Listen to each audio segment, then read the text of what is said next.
Olá, boa tarde.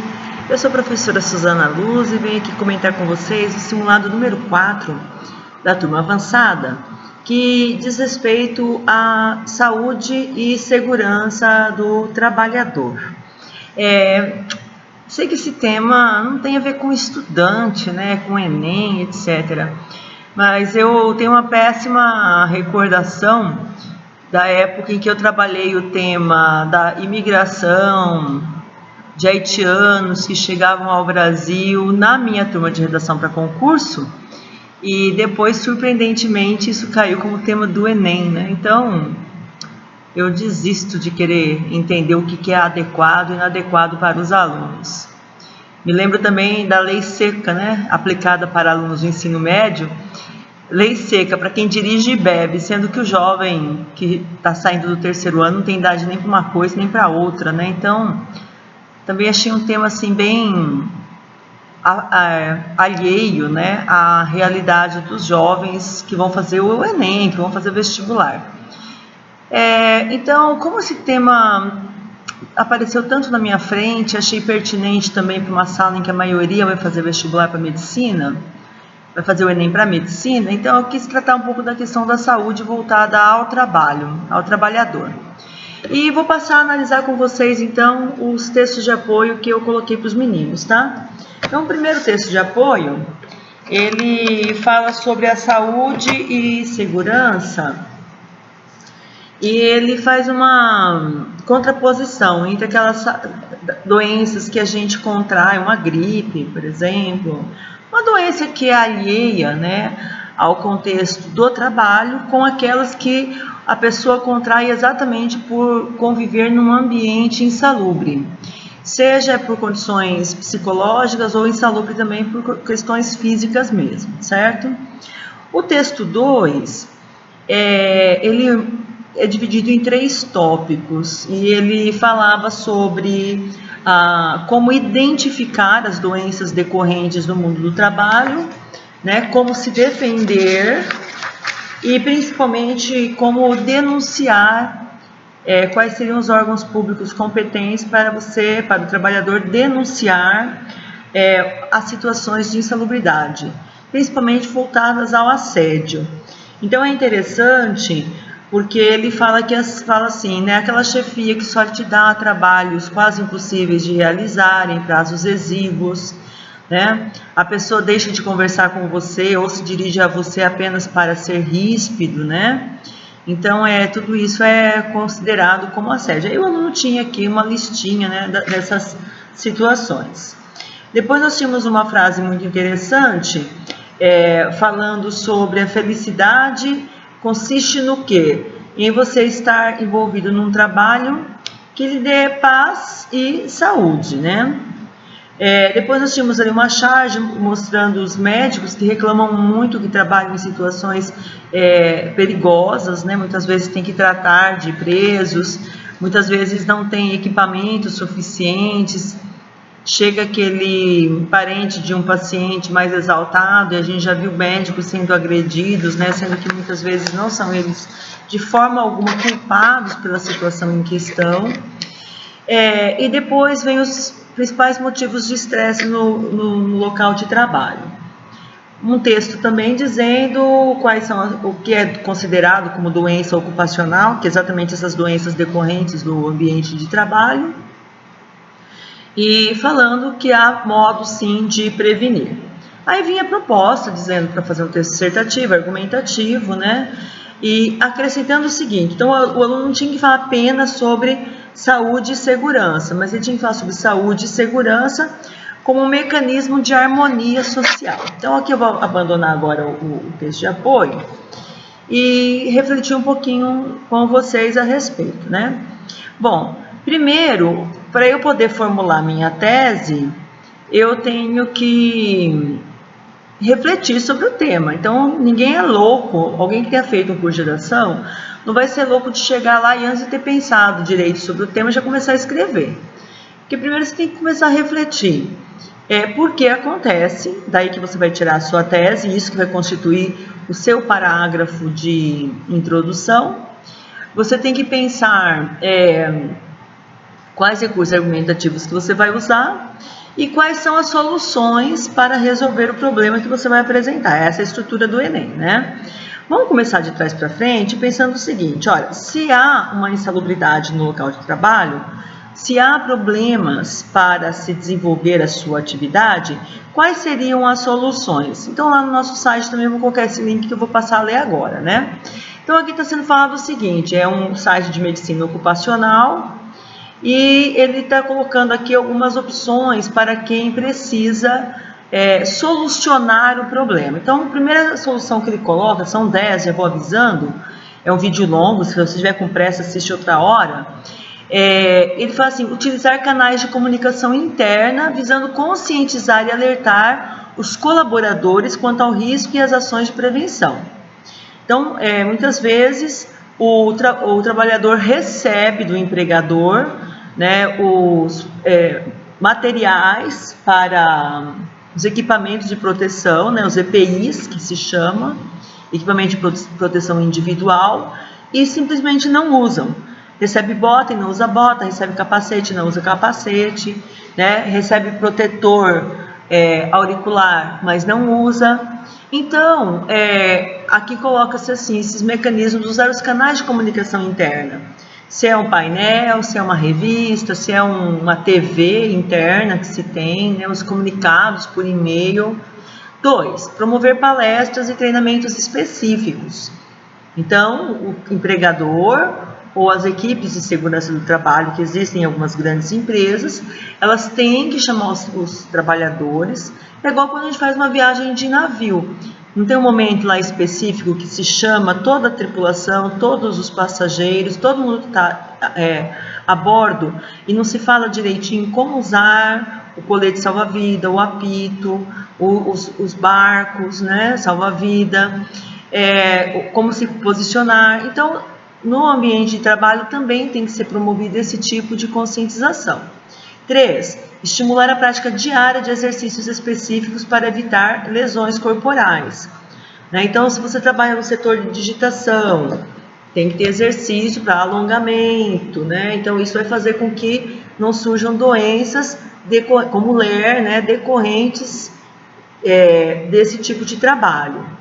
Oferecer aos trabalhadores um mobiliário adequado ao ambiente de trabalho, né? Então, você não vai colocar uma cadeira baixa demais, alta demais, porque é óbvio, daqui a pouco o funcionário vai estar com dor na coluna, vai estar com problemas de dor de cabeça, tudo mais. Uma iluminação precária, né? Ou muita iluminação no lugar que tem que ter pouca iluminação.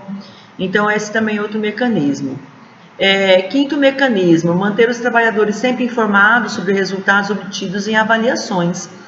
Então, você, como uma proposta de intervenção, pode sugerir a inspeção constante, né?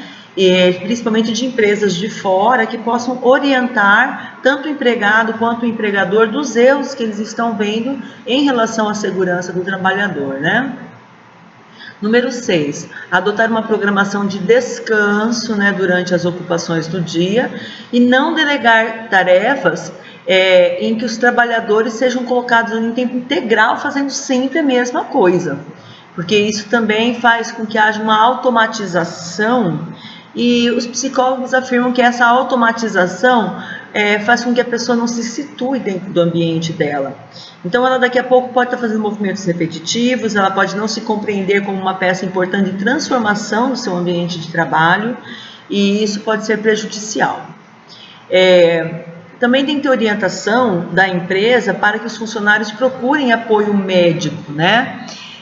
Cansaço muscular, dores intensas em pernas ou braços, dormências, inchaços. A empresa tem que estimular que haja um médico lá dentro da empresa, né, que possa tratar de seus funcionários, ou que esse funcionário possa se dirigir a um local em que ele vai verificar tudo isso, né? 8, informar os trabalhadores dos resultados de exames médicos e complementares realizados, principalmente aqueles que dizem respeito aos impactos dentro do trabalho. Eu trabalhei num setor no Bradesco em que a gente usava amônia, né? E é claro que quem trabalha com produtos químicos tem que ser submetido pela própria empresa a um cuidado maior. E caso essa pessoa apresente qualquer dano, ela tem que procurar médico e a empresa tem que removê-la daquele setor, obviamente, né? E fazer um rodízio de funcionários para que ninguém se prejudique. Divulgar e treinar os trabalhadores quanto a procedimentos corretos que podem ser adotados em caso de acidentes. Então, como estou falando, né, eu já trabalhei com material perigoso. Eu sei que nem sempre as pessoas são orientadas corretamente a como proceder no caso de uma explosão, no caso de um incêndio, né, como usar um extintor e, por fim, cumprir todas as normas regulamentadas que determinam os fatores de prevenção no ambiente de trabalho, né? Então, se no ambiente de trabalho se fala para ser cortês com o colega, tem que ser cortês. Né? Às vezes a gente ouve falar aí de gente que grita com o colega, com o subordinado, né? Humilha, faz passar por situação de vexame. Então, isso tudo não pode acontecer no ambiente e isso tudo diz respeito à saúde do trabalhador. Bem, depois de exposto tudo isso, nós devemos nos perguntar o seguinte, veja, eu já falei do contexto, eu já coloquei alguns problemas, coloquei propostas, mas nada disso adianta se eu não tiver uma tese, né? Então, eu pensei numa tese que eu formularia caso eu fosse falar sobre esse texto. Então, eu coloquei assim, olha, o lucro das empresas privadas e a produtividade das estatais não pode estar num patamar superior à saúde do ser humano, à saúde do trabalhador, porque, afinal de contas, o resultado tanto dos esforços de empresas particulares quanto dos esforços das empresas estatais tem como finalidade o ser humano, o cidadão.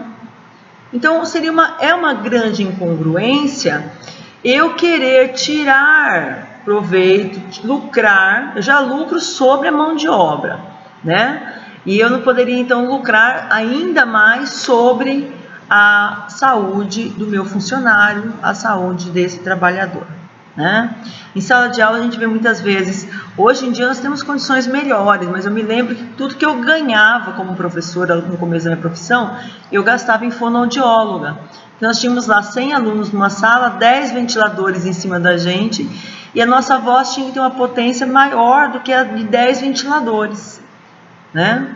E também trabalhei em salas com pouca acústica e que a gente ouvia um colega dando aula na outra sala, né?